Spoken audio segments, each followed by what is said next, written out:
when America wants to support its imperialist agenda, it has to make appeals to the left wing. It has to make appeals to progressives. And in Afghanistan, we saw that with their supposed support of Afghani women, women's rights in Afghanistan. Now, what really happened for Afghani women? Well, they got a few rights from the puppet government, and at the same time, they lost basic things like food, water, and safe, peaceful life during this time. Then that government was pushed over like a paper tiger, and they went back to very similar to what they had before, with the Taliban now in charge. So obviously, they were just pushing this idea of women's rights in Afghanistan as a way to justify imperialism, to justify the invasion of Afghanistan.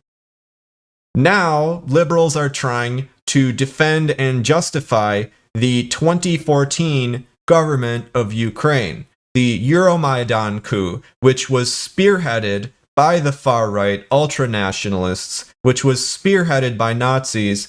Now liberals want to woke-wash this government and make it seem that the Russia-Ukraine war is a frontier for LGBT rights. And liberals have lied over and over again about this conflict. The Ghost of Kiev, Snake Island, now the highly suspect Bucha massacre, where bodies didn't decompose at all over the course of 5 days, supposedly. They have downplayed and tried to even minimize and justify these Ukrainian Nazis, and we should not believe a word that they say on these LGBT issues. So let's take a look at the reality here. Wikipedia is not the best source, but the big part of the reason why is because they have a pro-establishment bias. And even Wikipedia will admit to the legal protections for LGBT people not being very good in Ukraine. LGBT households are not eligible for the same legal protections. LGBT marriages are not recognized by the state. Same-sex marriage is banned by the Constitution. Same-sex couples, they're not allowed to adopt. And further, most Ukrainians affiliate with the Eastern Orthodox Church, which is a staunchly anti-LGBT institution. So the majority of Ukrainians... So let's look at the LGBT rights on the ground in Ukraine. One thing that has been widely spread by the media is the story of trans women who were treated as men and kept inside of Ukraine instead of being allowed to leave and flee as if they are women. That is not good news. That is not a good reflection of rights for trans people in Ukraine, who further say that by being stuck in Ukraine, they fear being victim to hate crimes. They fear for their lives being stuck in Ukraine.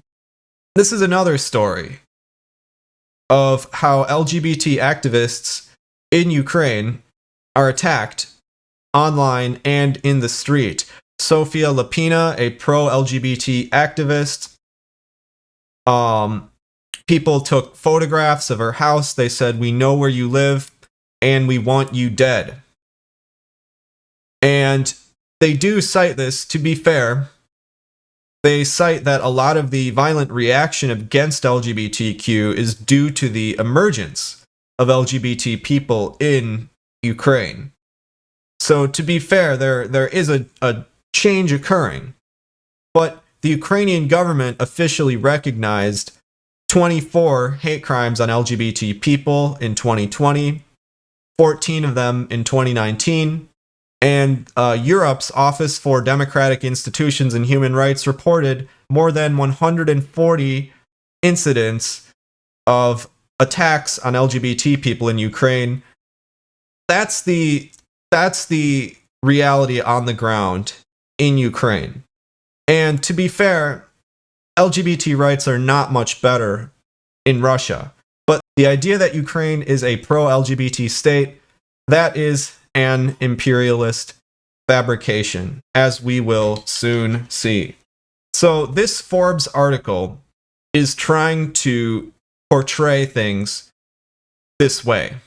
They're trying to say that Ukrainian LGBT soldiers are fighting for their rights by fighting in Ukraine. Now, this is another component of the narrative. Not only is Ukraine trying to be portrayed as a pro-LGBT state, they're also trying to say that there is a Pride Brigade, a group of fighters who are fighting for their gay rights in Ukraine against Russia.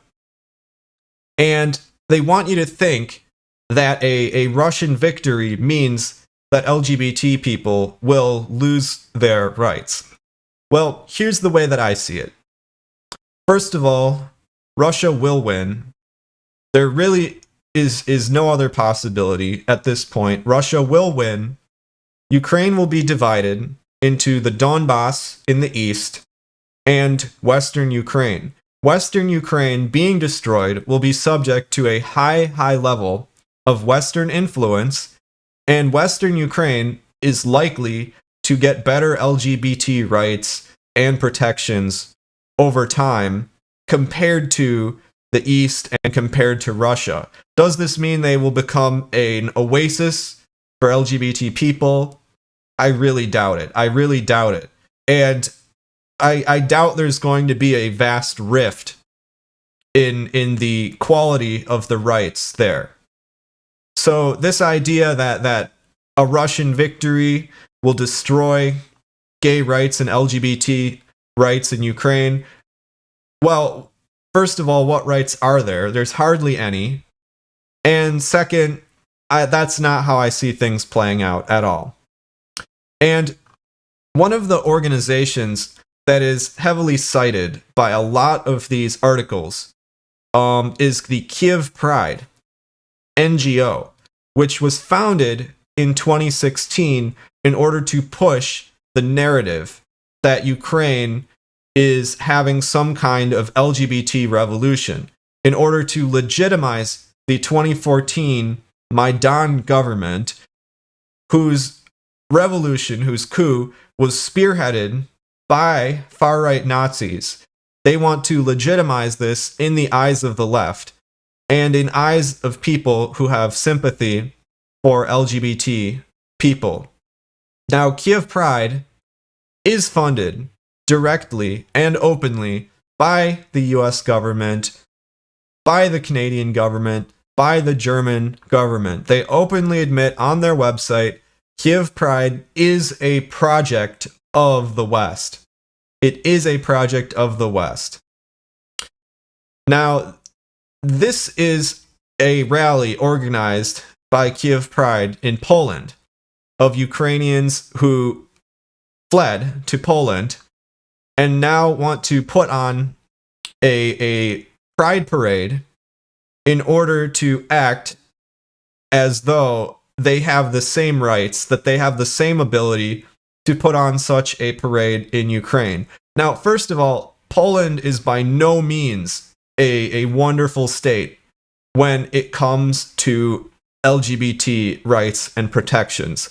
So even here, I would not be surprised at all if they had armed guards around them, protecting them. I also think it's very strange that they're all wearing the same kind of blue hat and they're all carrying the same kind of symbols. They openly admit that this is organized by Kiev Pride. Kiev Pride brags about organizing this, and their incentive to organize it, again, is the woke washing of the Ukraine government for the purpose of legitimizing Americans wasting our resources funding the failing war in favor of Ukraine against Russia. Maxim Eristavi, this is one of the men who is highly responsible for pushing the Pride Brigade narrative and pushing stories about these things in order to legitimize Ukraine to the Western left. He calls himself the Russian colonialism storyteller in chief. Well, this tells you everything that you need to know. He's a storyteller. He's not a journalist. He is a storyteller. For example, here's one of his stories. He says, "This is Max, an openly queer Ukrainian soldier defending Europe from fascist tyranny." Now look, the line between Ukraine and Russia has never been hard. It's never been hard. It is a soft line. And there's a lot of people who could really identify as either Russian or Ukrainian, especially in eastern Ukraine, or what's now called the Donbass region.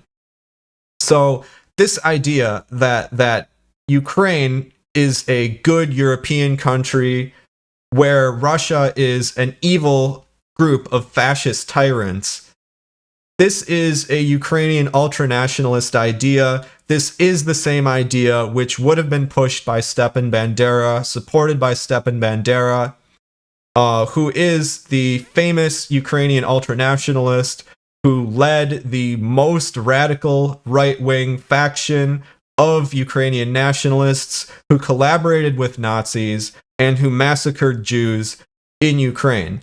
This idea that Russia is an evil, dictatorial, Eastern despotic state, while Ukraine is a peaceful European country full of good white people, that is a fascist idea. He is pushing a fascist idea. Then he says, Ukraine's Pride Brigade has a message for you all. The most important battle for equality in the free world is fought in Ukraine, and we need you to arm Ukraine now. So the idea is not only is Ukraine somehow a pro-LGBT state, not only is Ukraine's victory, which by the way will never happen, important for the struggle of LGBT, we need to arm Ukraine, send weapons to Ukraine to support these supposed gay brigades, the Pride Brigade. And this is all we get. This is just an image. I could Photoshop anything like this. I could put Hitler in front of an LGBT flag and claim that he supports LGBT rights. This is nothing. It's literally nothing. And this is all you get. This is all you get. You get some very surface level imagery that supposedly there's LGBT people fighting in Ukraine. Here's another one. This is Vitalia, a transgender Ukrainian veteran. She risked her life and got wounded defending Europe from fascist tyranny. Ukraine's Pride Brigade has a simple message for you all. Arm Ukraine now. This is supposedly how we're going to create LGBT rights in Ukraine, by sending weapons to far-right Ukrainian ultranationalists. Now, this is an article written by the same dude pushing this Pride Brigade narrative. Now, this article is basically him proving that he is willing to apologize on behalf of the West and portray things in the way that liberals want them to be portrayed. First of all, not as a geopolitical conflict between Russia and America, which it is, but as a conflict between Russian despotism and Western democracy, freedom, and human rights, and Western ideals. And that instead of exercising power, which we are exercising hard power. We have military bases all over. We have NATO expansion. We have hard power. And he's saying that we need to project our ideals, not power. What he's really saying is that we need regime change in Belarus, fight against authoritarianism, and we need to push Western influence in our geopolitical struggle, but don't portray it as a geopolitical struggle. Don't do that. Instead, we need to woke wash it. We need to whitewash it. We need to make this seem as if it's a conflict of good versus evil so that Americans will support anything that we do in Eastern Europe, anything that we do against Russia.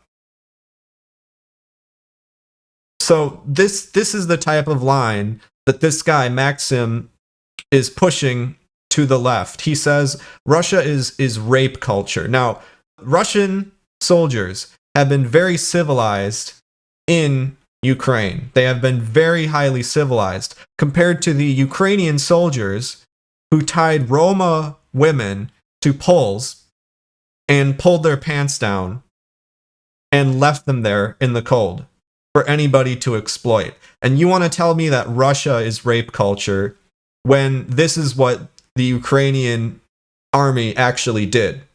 You want to tell me that Russia is looting culture? Russia has tried to make deals with Ukraine on a fair playing field, mutually beneficial trade agreements that both parties agree to. And the West, being unsatisfied with their ability to make deals with Ukraine, created the 2014 coup. They did regime change. Why? So that they could loot Ukraine. The 2014 coup was so that the West could loot Ukraine. You want to accuse Russia of looting Ukraine. Meanwhile, Western bankers are buying up more and more Ukrainian farmland. Meanwhile, the West actually is looting Ukraine. And you want to tell me that Russia is genocide culture. Well, there's no way that you can frame the war between Ukraine and Russia as a genocide. It is a war. It is a special military operation. Russia's goals are clear and distinct. It is not a genocide. It is not a genocide.